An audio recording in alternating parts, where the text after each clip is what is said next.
The on the legal side, I would like to refer to the Department of National Defense for the merits of the case.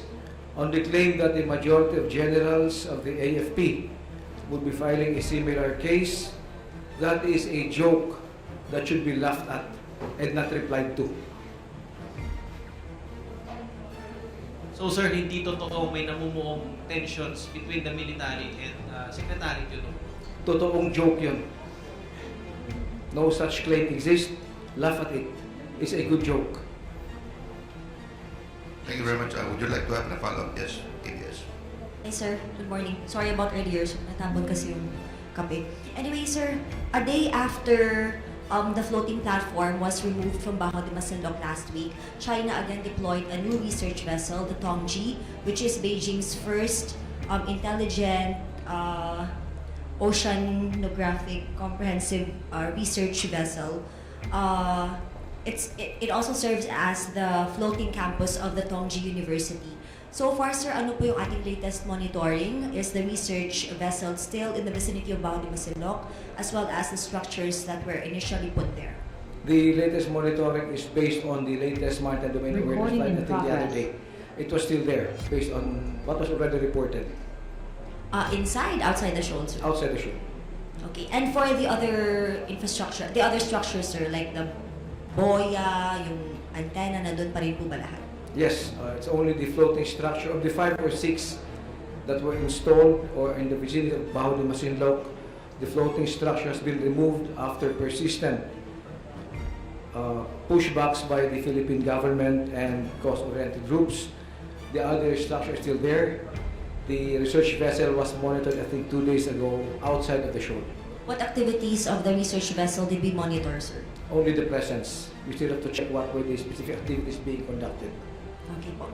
Sir, also the Chinese embassy in Manila admitted that since late May, they were carrying out marine scientific research in Baho de Masinloc.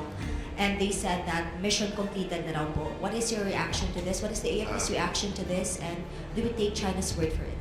Before, again, we'd like to give context. Was that the recent statement coming from the Chinese embassy? Last week, sir. Statement. Okay. Not necessarily the recent. I think they have a recent statement. This was after the removal of the yesterday they have a structures. statement issued. So gusto ko lang clarify because it is also related to what you're asking. So these are two different statements contradictory to each other. So I think ano bang pinag-usapan natin the last week or yung Yeah, that yesterday's they completed statement? the research. It's more of the completion of the research, not the one that they're talking about. They're trying to occupy the land or the feature. Yung sa research. Okay, thank you. Sir, it's more of the research rather than the Yes. latest. In 1995, the Philippines and the world was fooled by similar statements about Panganiban or Mischief Reef. Today, Mischief Reef is a fully functional military base. Today, the country and the world will not allow itself to be fooled the second time around. This time on Baho de Masinloc or Scarborough Shoal. The armed forces will keep a very close watch on developments on BDM. Thank you very much. Any follow-up on that? Yes. None? Any other questions from the group? Filipino fishermen in the area sa Baho de Masinloc since the deployment of the Chinese vessel in the area. Pwede malaman ko. Ano po yung mga na-monitor nyo? Tumami po ba yung fishermen natin? Naitaboy po ba ng Chinese or something? As to the specific activities or numbers, I will have to get more data on that. But our monitoring and based on coordination with the Philippine Coast Guard and BFAR, our Filipino Fisherfolk could still fish in the vicinity of Baho de Masinloc. Entrance to the shoal has been restricted in recent memory, maybe for the past 3 or 4 years. However, our different programs of government like the KBBM and the Ayuda has been very encouraging to our fisher folks. They have been encouraged to go out and to conduct fishing activities because of the incentives being given to them. Okay. Any other follow-up on that? Follow-up, sir. Oh, yes. Wala po bang nagpahiwatig ng mga fishermen sa area na natatakot sila dahil merong research vessels or may mga Chinese equipment in the area. So far, we have not received any reports. Secondly, the presence of the fishermen, they also time it when the Chinese Coast Guard or the PLA Navy are not in the vicinity. So, ano naman siya doon? It's an open game. Kung wala doon yung Chinese Coast Guard, they conduct the fishing activities. It's not an everyday thing that they are the recipient of coercive and aggressive actions. Thank you very much, BNC.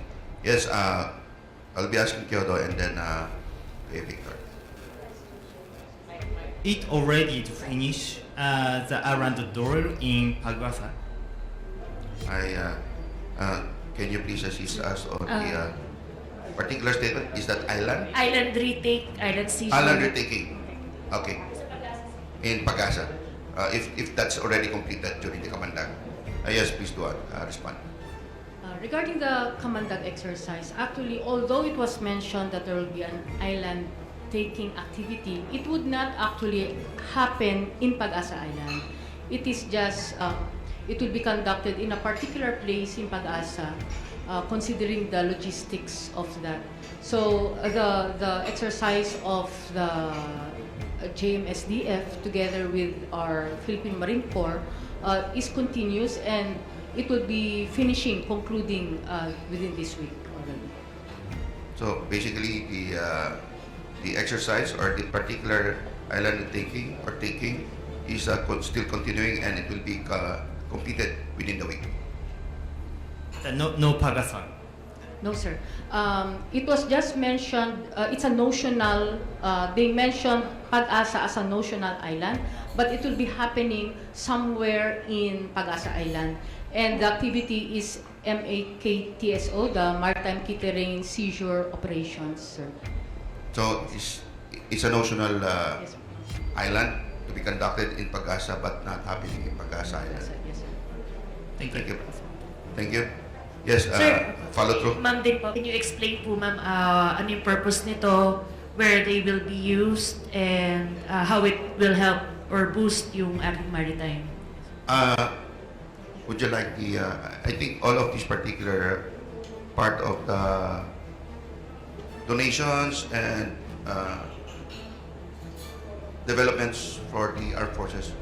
AFP daw, sir. Although, Navy daw po. Would you like to respond to that, Sir Roy? Anyone? Sir, regarding Yes, the yes. unmanned systems, the unmanned systems is not only surface unmanned systems but also underwater unmanned systems.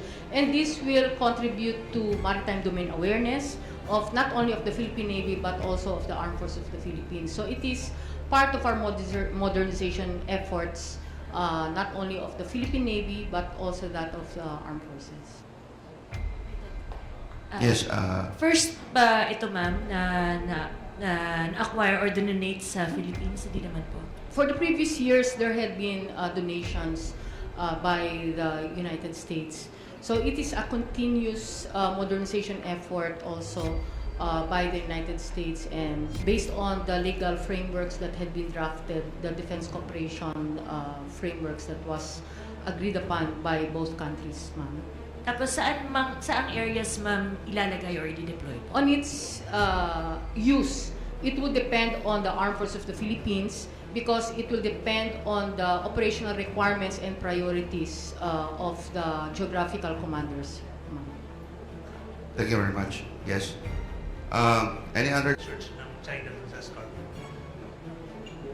Maritime research. I will base my statement on the most recent MDA flight, which I think was 2 days ago or 3 days ago. Yun naman sir. Yeah, same reply given to, was it Bianca or Gabi? That I still have to check the latest MDA, if the ship is still there. What was reported was a new research vessel was monitored. As to the specific activities, I still have to check on if they will conduct any research or whatsoever. Any actions taken sir to stop this research? Action to the research. First and foremost, research of this matter are illegal. They should be coordinated with the coastal state. Secondly, the research data should be shared if ever there was really one conducted. The Coast Guard and BFAR are on top of this. Any updates probably could be course to them. But how about the military, sir? Has it taken any action to stop this? Our actions are for maritime domain awareness and sovereignty patrols, which has been ongoing not only in Bajo de Masinloc but even in the northern islands and in the West Philippine Sea, 9 features that we have. Thank you, Victor. Any other questions from the group?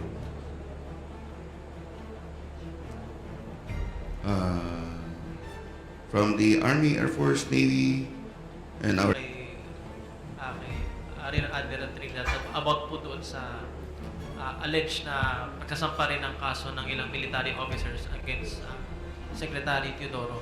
Ano na po yung reaction ng AFP kasi parang paulit-ulit nga na pilit tinatarget yung AFP as an institution na tinadrag po kayo sa mga iba't ibang usapin, in particular sa politics.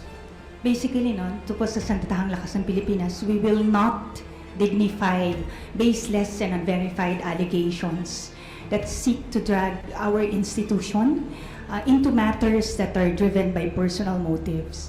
So, nagbigay na ng kasagutan ang ating DND dito that this seems to be a fishing expedition. The intent is malicious and also the timing is very dubious. So at this point in time, we'd like to assure everyone that the AFP remains a professional, disciplined, and non-partisan organization. So ang commitment natin dito is our constitutional mandate and of course for us to defend the Filipino people and safeguarding our nation's security. We stand by Secretary Teodoro as our Defense Secretary and ito nga po, we will not dignify these claims. Wala namang loyalty check, hindi naman siya kailangan. Wala pong loyalty check, hindi ito kailangan.